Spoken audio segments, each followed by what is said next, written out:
Jorge, e já nos encaminhando para o final, diante de tudo isso que o Tonon disse a respeito de entendimento, eu faço uma pergunta a respeito de entendimento. O cristianismo faz sentido? E eu digo isso perguntando nos seus pacientes terminais, com os quais você conviveu durante tanto tempo. Você percebeu a importância de ir atrás do sentido da vida nesses pacientes terminais? Eu percebi uma coisa. O Viktor Frankl, ele descreve uma experiência no campo de concentração em que ele notava claramente dois tipos de pessoas. Um primeiro tipo eram pessoas com um olhar vazio e desesperançoso. Essas pessoas, elas estavam o tempo todo reclamando, o tempo todo criticando o banho gelado, a comida que era uma lavagem e era pouca, o frio. E essas pessoas, elas se desesperavam e eram aquelas que acabavam se lançando na cerca elétrica ou ao pelotão de fuzilamento. Do outro lado, ele viu um grupo muito específico de pessoas que tinham um olhar sereno, um olhar contemplativo, um olhar que, ele diz isto, num certo momento me parecia até alguma felicidade dentro de um campo de concentração alemão. E ele vai dizer o que essas pessoas tinham, né? E elas tinham um olhar para algo que ia além daquele materialismo, além daquilo que elas estavam vivendo, além daquela comida, lavagem pouca, do frio, do banho gelado, das torturas, algo que estava para além. Elas estavam olhando para uma dimensão outra. É isso que quando a gente entende o que é a ciência, ela está olhando para o mundo físico. E existe uma outra coisa que está olhando para aquilo que está para além do mundo físico, né? Essa ideia metafísica, né, como Aristóteles a define, no fundo, se a gente for parar para pensar, a interrogação ela está no final do mundo material e no início do mundo imaterial. A interrogação está exatamente na transição dos dois. E se nós formos capazes de, ao mesmo tempo, caminharmos nessa ciência, não no cientificismo, mas essa ideia de buscar através da razão o entendimento, mas sem abandonar a possibilidade da fé, ou seja, fazer um caminho de lá para cá, a chance de nós conseguirmos responder essa interrogação é muito maior. Eu queria dar um exemplo que eu vivi, né, na carne, e de que forma isso mudou a minha vida, porque acho que todos vão concordar aqui que no fundo, o cristianismo, para além de toda essa questão que ela pode ser explicada do ponto de vista da razão, do ponto de vista da filosofia, ela pode ser explicada, mas para além disso, ela é uma experiência. Aquilo que o Rafael falou, ela é uma experiência pessoal com Cristo. Eu me lembro de um caso, no começo da minha faculdade, no começo da minha experiência com UTI também. Eu devia ter 1 ano de UTI, mais ou menos. E internou na UTI um rapaz, chama Guilherme. Ele tinha, na época, 15, 16 anos de idade. E tinha diabetes tipo 1. Ele fez um coma diabético. Teve uma parada cardiorrespiratória e ele chega no pronto-socorro. Com mais ou menos 1, 2, 3 minutos de parada cardiorrespiratória, a equipe do pronto-socorro começa a ressuscitação cardiopulmonar. E eles subiram para a UTI porque não tinha suporte no pronto-socorro. Então chegaram entrando com ele na UTI, o que é um movimento mais ou menos comum nas UTIs do nosso país. Não é tão incomum assim. Chegaram simplesmente entrando dentro da UTI com esse rapaz. E eu me lembro de perguntar para o plantonista, tem quanto tempo que vocês estão ressuscitando ele? Ele falou, tem mais ou menos uns 10 minutos. Bom, do ponto de vista protocolar, uma parada cardiorrespiratória com mais de 10 minutos de duração, a chance de dano cerebral já é mais de 50%. Ou seja, a chance dele estar com algum tipo de dano cerebral era extremamente alta, já a partir daquele momento. E ele tinha acabado de chegar. Nós continuamos reanimando ele por mais ou menos 1 hora.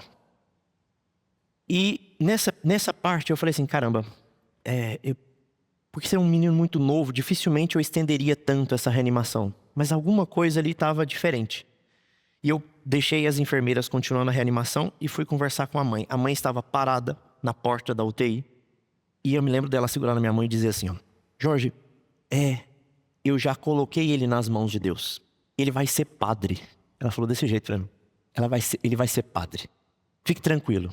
Ela falou desse jeito, fique tranquilo. Bom, eu achei aquilo obviamente um absurdo naquela época. E eu me lembro de entrar para dentro da UTI novamente. E assim que eu cheguei, as enfermeiras falaram, doutor, o coração voltou.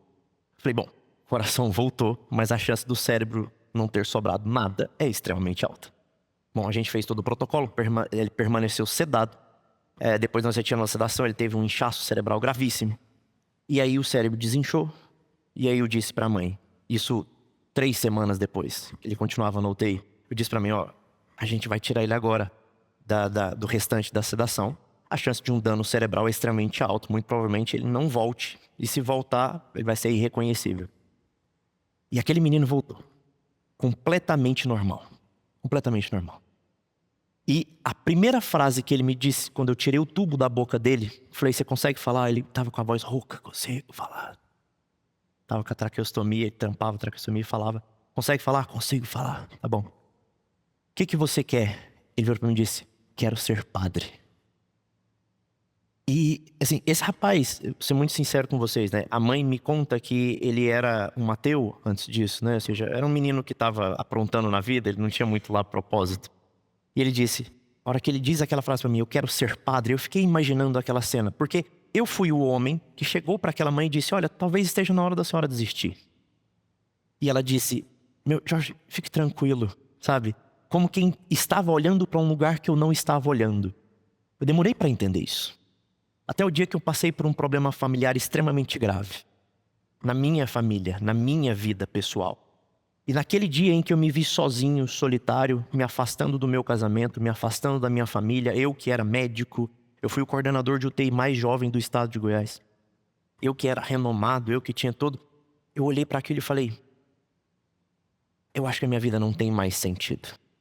E naquele momento, a minha esposa vai atrás de mim e diz, eu vou continuar lutando por você até que você encontre essa verdade.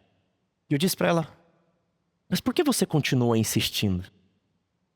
E ela disse assim, meu bem, fique tranquilo. Eu vou fazer isso até que você chegue ao céu. E a imagem daquela mãe com aquele menino me veio à mente. Uma insistência amorosa. Naquele momento eu percebi que a minha esposa estava olhando para algum outro lugar que eu ainda não tinha visto. Na UTI, a coisa que eu mais vi eram pessoas que tinham um olhar com sentido e pessoas com um olhar sem sentido. Aquelas pessoas que não tinham sentido no olhar, um olhar de desespero, um olhar de angústia.